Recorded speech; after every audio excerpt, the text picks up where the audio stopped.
这里是不是中国唯一一个没有安装红绿灯的县城？它为什么不安装红绿灯呢？因为这里是全世界现存最大、保存最完整的八卦城，位于新疆伊犁哈萨克自治州的特克斯县。整个县城根据易经中的天地教而万物通，上下教而其志通之一，以城市中心八卦文化广场为原点，向外发射8条主街道，4层环路，衍生64条街道，层层围绕，通朝5组，呈现8864卦的医学八卦特征，因此闻名于世。这座县城建于1937年，据说定号中心后，是用8匹白马拉着8根绳子，向8个不同的方向奔跑，以此来确定城区的面积。再用20架牛力，沿着八卦图的8条射线，移出了主干道的雏形。在这里，你可以通过真正意义上的4通8达的道路，无论走哪个方向都能抵达你的目的地。但同样，不熟悉这里的人大概率会在这里迷路。特克斯县人口并不多，所以这里的交通部门在1996年的时候便取消了城市里的红绿灯设施。但随着越来越多的人慕名而来，人流逐渐增大，这座神奇的八卦城到底有没有增加红绿灯呢？有机会来看看吧。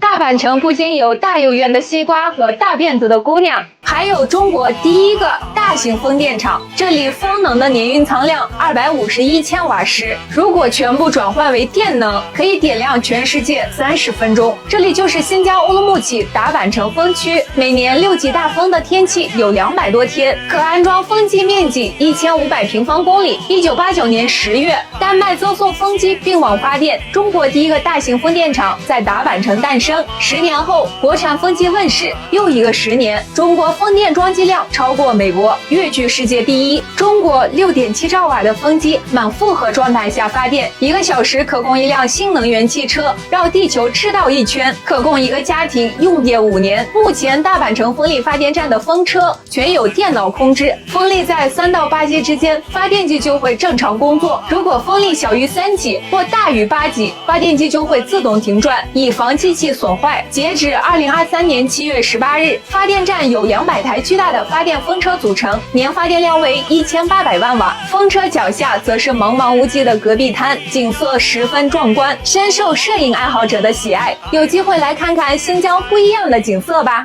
嗨，要西马的五一马上到了，再啰嗦一下，来新疆旅游必须要注意的10件事。如果你也想来新疆，一定要收藏好，肯定用得上。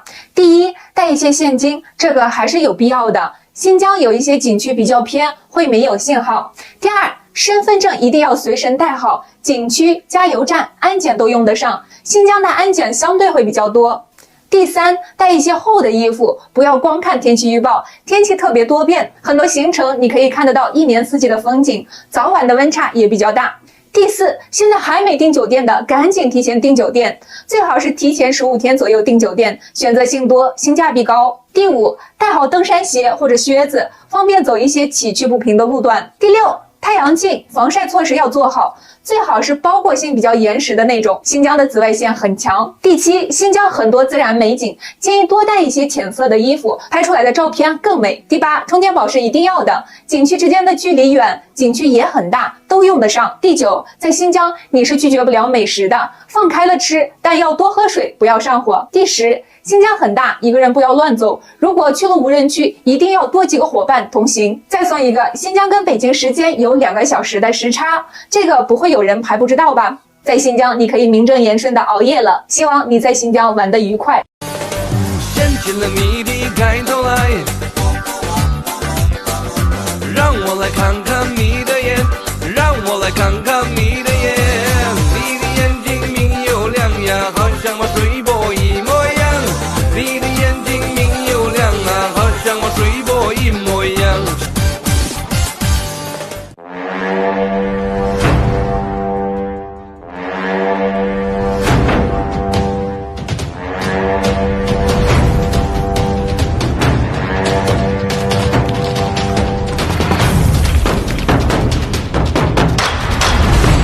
我教新疆舞的学员里最有天赋的、最帅的，也是学得最好的2位，快看他们是谁！欢迎！欢迎新哥来到我们美丽的喀什。既然你们来了我们的美丽的喀什，就得学一学我们的技能。好，技能，什么技能？是我们的民族舞蹈。好的，easy，没问题是吧？来，看我的动作，看你的动作，来，看我的动作啊！这是有一个口诀的。口诀。对，就女生的敬礼，敬完礼以后就说我有房子。我有房子。对，我有房子以后呢，然后第二个动作是这个吗？这是我有车子。我有车子。对，然后你们猜这是啥？这是我之前。对，我有钱，我有票子。对，票子以后呢，再这样就我这是我的真诚。这个什么意思？我有腰子。差不多就是这个意思。叫什么？来音乐。来就来。2、3、4、5、6、7、8，1、2、3、4、5、6、7、8，1、2、3、4、5、6、7、8，结束了。投个票吧，他们谁跳得更好呢？新疆有一条路，张弛来了也得一脚油门一脚刹车，而且每年3月份这条路才开放，那就是位于帕米尔高原塔县的盘龙古道。这条路有600多个弯道，垂直落差1000多米，像一条巨龙盘踞在昆仑山上，因此得名盘龙古道。如果你没听说过这里，那有一句话曾火遍全网，你应该听过：今日走过所有弯路，从此人生尽是坦途。来新疆自驾的朋友到喀什后有机会一定来这里看看。喀什到塔县的沿途还有非常多的风景，白沙湖、木什塔格峰、木吉肖火山、塔吉克民俗风情等等，非常值得一来。按照往年的惯例，3月中下旬盘龙古道就开放了，但今年大家需要注意的是，盘龙古道新规有些车辆是禁行的，大家一定要注意，车长不能超过5.5米，车宽不能超过2米，车高不能超过2.4米，超过这个规格的车型千万别白跑一趟哦。都什么年代了，山上还有拦路的。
嗨，要西马的来新疆玩避开4个不对，尤其是最后一个，你将会玩得特别开心。第一个，时间不对，很多人去江布拉克看万亩麦田。麦子是黄了，但只是山下的黄了。景区在山里，比较冷，海拔又高，成熟的也比较晚，还是一片绿。你说这个骗人的，跟乌木齐的南山一个景，这就是时间点了。8月初或者中旬去，满山遍野的金黄色麦田，小风一吹，麦浪，你看美不美？第二个，季节不对。如果4、5月份去胡杨林，除了枯木还是枯木，你说这个有啥可看的？破木头吗？那这个时候季节不对啦。但凡你是9月、10月去胡杨林，满地金黄色的落叶，天是蓝的，地是黄的，水是清的，所以选景点也要选对季节。第三个，天气不对。之前有个人说巴音布罗克去了就是踩坑的景点，从视频里看到雾蒙蒙的，能见度特别低，也看不到什么太阳。如果是阴雨天，能不坑人吗？所以出来玩一定要提前看天气，晴天加上日落，夕阳配上9曲18弯，它不美吗？第4个，人不对。最近出现了什么最低消费、充电要钱、自己倒茶，我只能说每个地方都能碰到这样的人，但它不能代表一座城市。记住，不要让这些人影响我们美好的心情，遇到了就远离他们。该玩玩，该吃吃，该喝喝，出来玩真的要做攻略。你前面攻略做好了，你就会玩得很开心哟。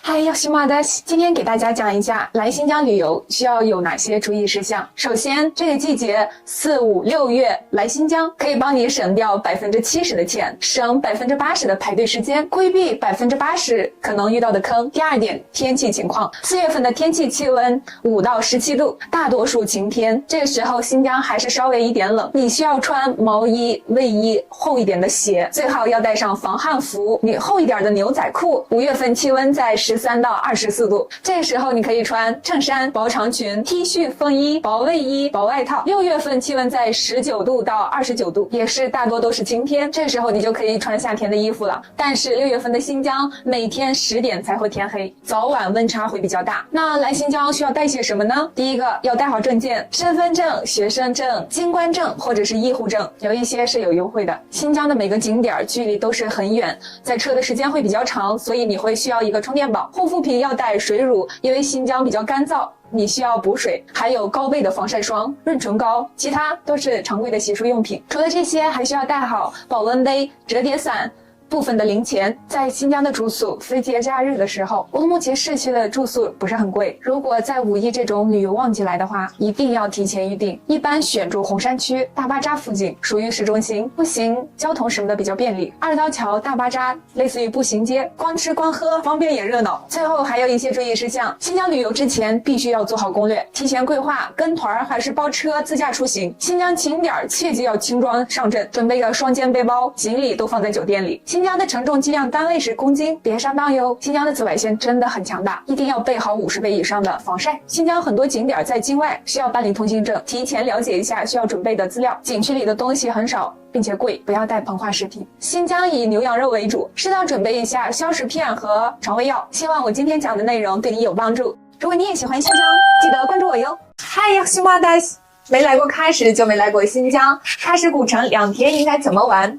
保姆级别的路线来了。第一天上午10点来看古城入城仪式，看完以后上观光车开始游玩，先去土陶巴扎，再去铁骑巴扎的铁业公社，再去巴依老爷的家，这里照片非常出片，再去姆齐巴扎、维吾尔医药巴扎、花帽巴扎。午餐在汉巴扎美食一条街品尝当地的特色手抓饭，中午回去休息，下午4点来古城记忆馆了解古城改造前后的对比，再去古董一条街油画一条街，再去改兹尼七乡打卡艾特莱斯馆，再看18点半的西域公主雪狼演出，看完再去塔河钦美牌一条街打卡彩虹乡、布袋乡、伊米爱情乡，这些都是网红拍照基地，再去巴格吉乡民宿街打卡古城老酒馆，品尝当地的美酒，再去最热闹的茶馆，吃着当地的特色钢丝肉，喝着营养茶，欣赏民间乐队的演出。晚上去九龙泉酒吧一条街，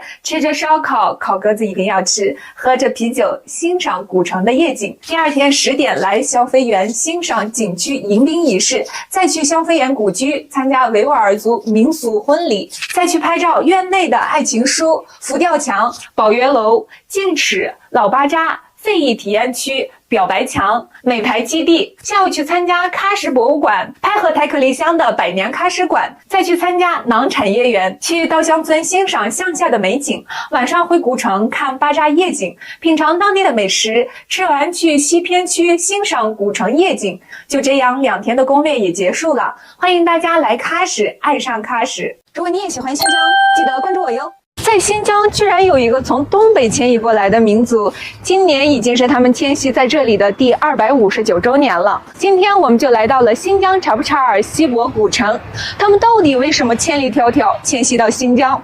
背后有怎么样的故事呢？我们一起去深入了解一下吧。现在我们来到了锡伯古城，并且邀请了察布查尔的美女小姐姐麦迪娜给我们讲解一下这伟大的历史。大家好，我是美迪娜。现在让我们走进锡伯祖西迁历史博物馆看看吧。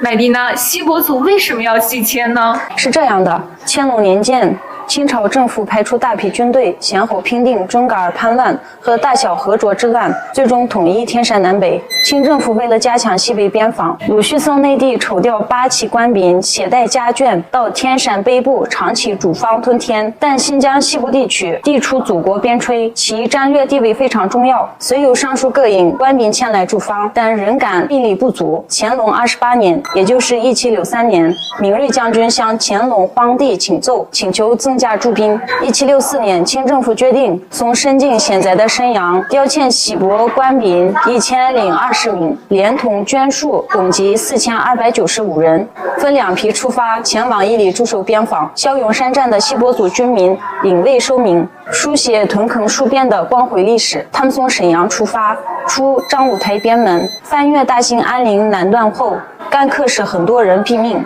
为解决饮水问题，锡伯族在蒙古大漠打下了深井。当队伍到达乌里雅苏台办时，正值农历8月末，漠北蒙古草原已是寒气凌人。队伍休整了7个月，再次出发。乾隆30年，也就是1765年，农历7月，锡伯军队先后抵达伊犁，胜利完成了万里戍边的壮举。据统计，西迁的锡伯军队带着老人、妇女和小孩，只用了459天就走完了全程。他们以忠贞的爱国之心和顽强的精神创造了西迁的奇迹。为了纪念这次壮举，每年的农历4月18定为锡伯族的西迁节，欢迎全国各地的朋友来和我们一起过节哟。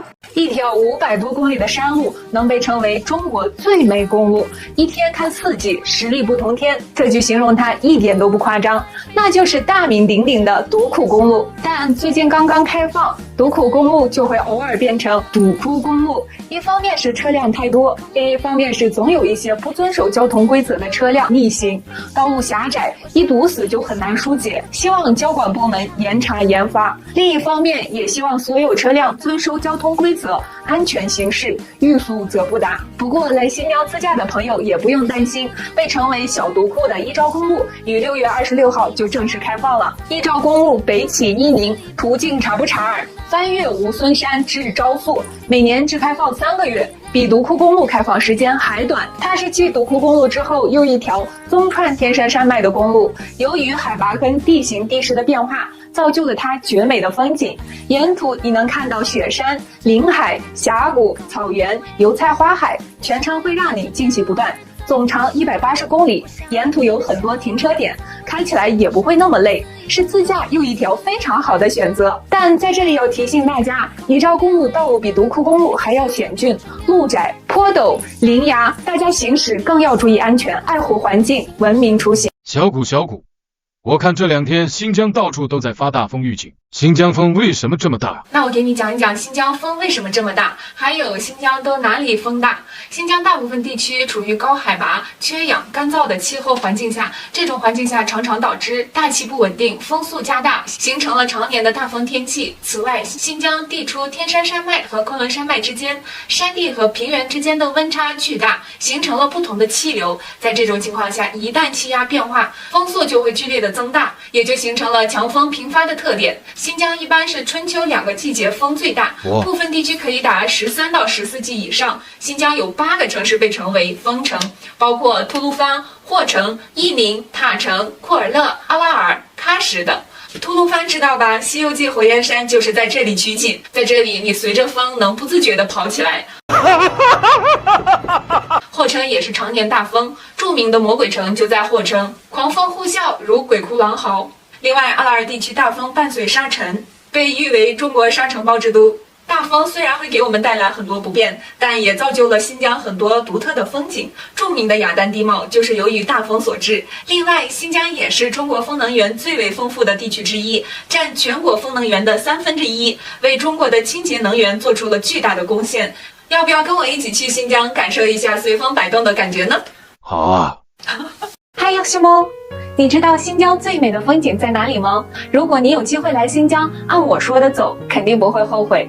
现在点赞关注，我们一起开启这段奇妙之旅，来看中国风景天花板新疆的盛世美颜。这条9日北疆大环线结合北疆美景以及游客的综合人气口碑绘制成的，全长3000多公里，从乌鲁木齐出发，登上都库公路，跨越天山山脉，漫步伊犁河谷之后，北上抵达阿尔泰山脉，最终穿过整个准噶尔盆地，全程经典 IP 深度体验，绝对的大气恢宏，美景不断。第一天从乌鲁木齐启程，在独山大峡谷登上著名的都库公路，之后从乔尔玛进入百里花廊坦布拉草原。第二天从那拉提镇前往中国第2大草原巴音普鲁克。广阔的草原湿地，您既可以看到优雅迷人的天鹅湖，更可以看到凯都河9曲18弯的壮美日落。第3天来到网红草原那拉提，感受一下那拉提的养蜂女所在的草原风光是何等的优美。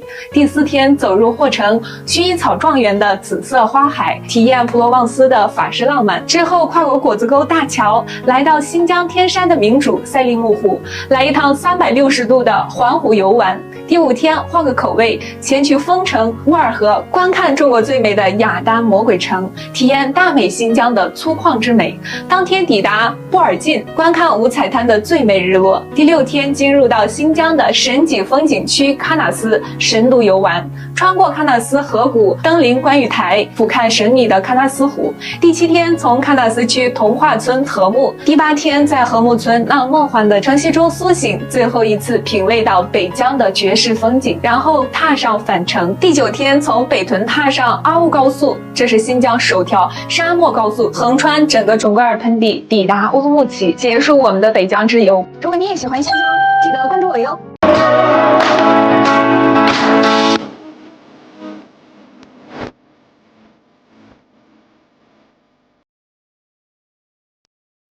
我朋友来新。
来新疆，如果你想自驾加露营，只有7到10天的时间，那乌鲁木齐到卡西一定是非常好的选择。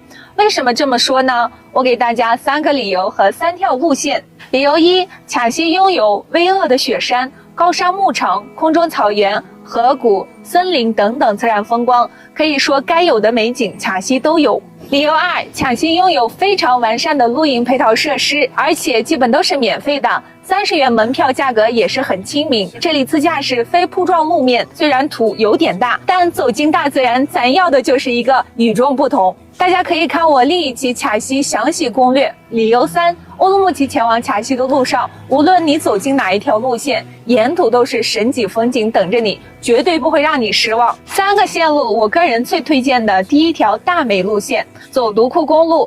据悉，都库公路今年6月18日正式通车，从乌鲁木齐出发，走连霍高速到奎屯，向南进入都库公路。都库公路被称为此生必走的公路，这是一条纵贯天山脊梁的景观大道，沿途景色波澜壮阔，一条路就能感受4季变化，500多公里的天然风光长卷，时时有惊喜，处处皆风景。到敦纳高速向西，一路抵达拱流县，在拱流县可以吃美食，看看湖底泉灯光秀，休整一下就可以直达卡西了。全程建议走2天。第2条小美路线，都库公路不开放的情况下，可以走这一条路线。乌鲁木齐出发，导航硫磺沟，走省道101，沿着天山山路一直向西，到巴音沟就能连通独库公路了。这条路上你能看到红山、五彩山、雅丹地貌、大峡谷等等，沿途有很多停车点可以拍照。到独山子走连霍高速向西，沿途中你会经过大西洋最后一滴眼泪、赛里木湖、中国最土豪的国子沟大桥，随后抵达伊宁或者是察布查尔锡伯古城，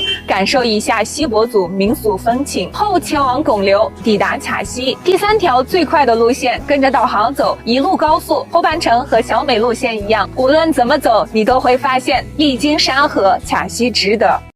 这里是卡西。